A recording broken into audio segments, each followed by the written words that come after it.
Magandang araw mga kaibigan. Bigyan natin ng reaction, opinion itong article published sa ABS-CBN News. Pahayag ito ni Senator Soto. Sa wakas, pumayag na siya na magkaroon ng hearing yung 18 ex-Marines. Depende na daw sa Blue Ribbon Committee. Kasi nung una parang pumapalag Parang ayaw niya. Sandali. May kaso pa ang mga yan. Baka hindi maganda, no? Kinasuhan ng mga yan. Di ba? Pumapalag. Pumayag naman si Senator Lacson.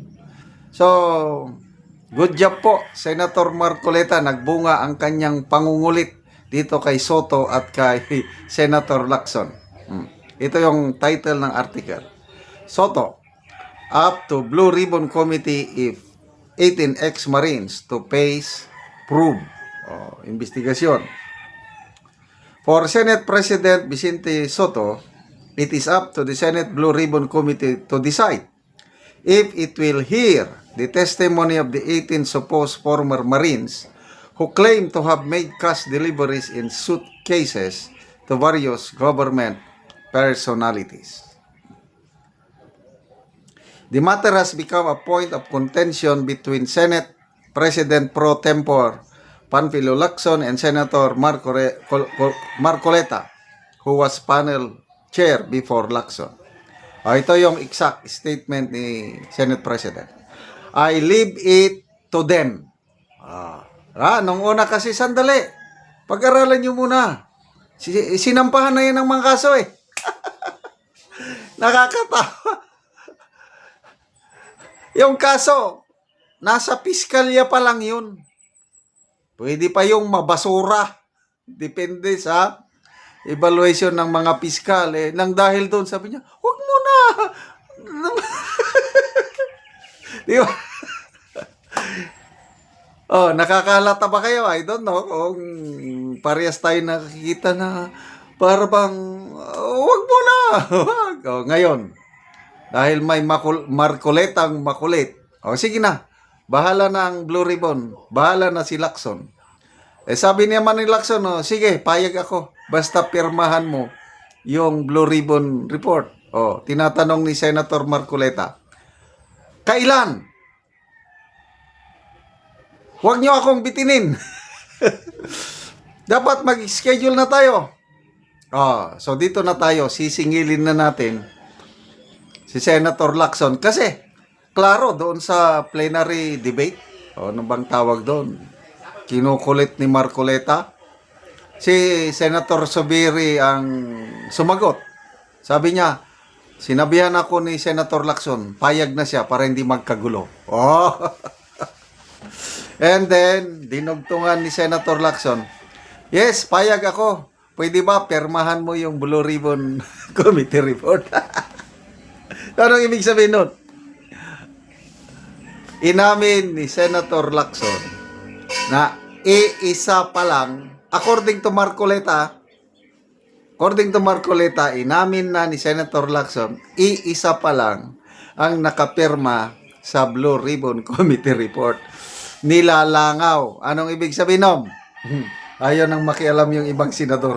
Kasi nga, nararamdaman nila siguro ang pulso ng taong bayan.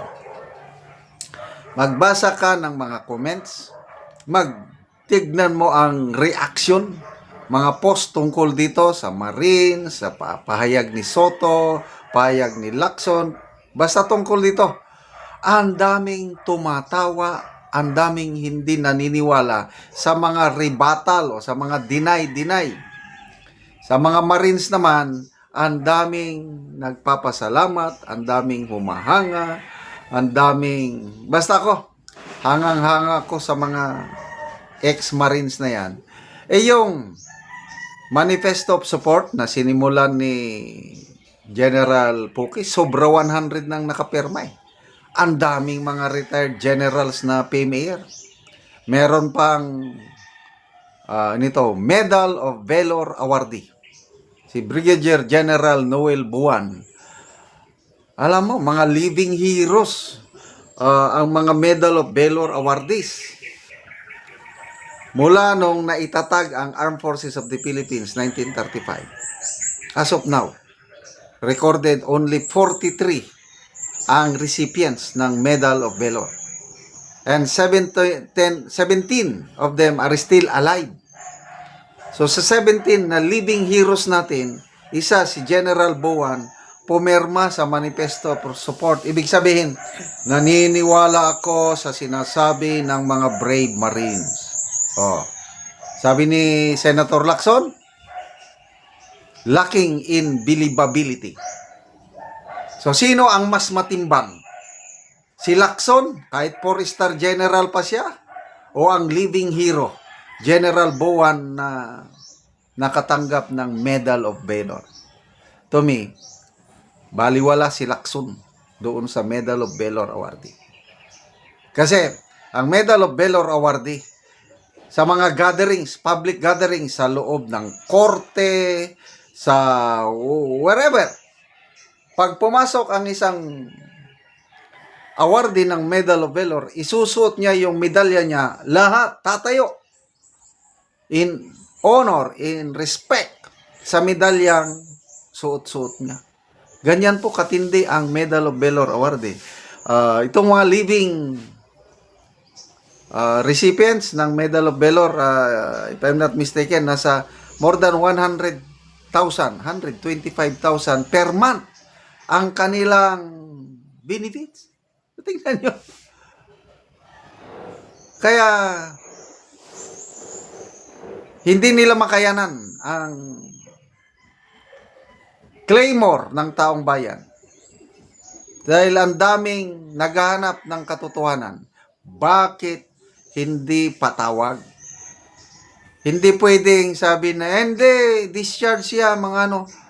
Pwede kung tawagon mo, cross-examine mo, malalaman mo kung nagsisinungaling o hindi. Kaya nga sabi ni Senator Marcoleta, ano bang kinatatakot ng chairman? Bakit ayaw niyang tawagin? Claymore ito ng taong bayan. O ano? Ayan. Tawagin o hindi? Napilitan. O sige, tawagin na lang. Bantayan natin Bigyan natin ng how many days or weeks. Kukulitin natin si Senator Lacson kung tawagin ba o hindi ang 18 Marines. Salamat mga kaibigan sa inyong pagsubaybay sa channel na ito.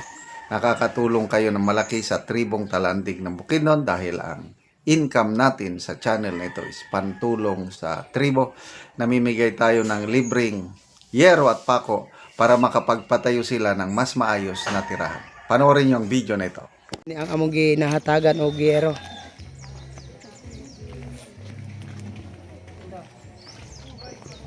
So mag-atop na ni siya karon. So mao na ni ang iyang pag-aatopan. Ano ni ang gipa tukod nga iyang atopan.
O karon humanagyod sa pag-atop ang among nahatagan sa yero.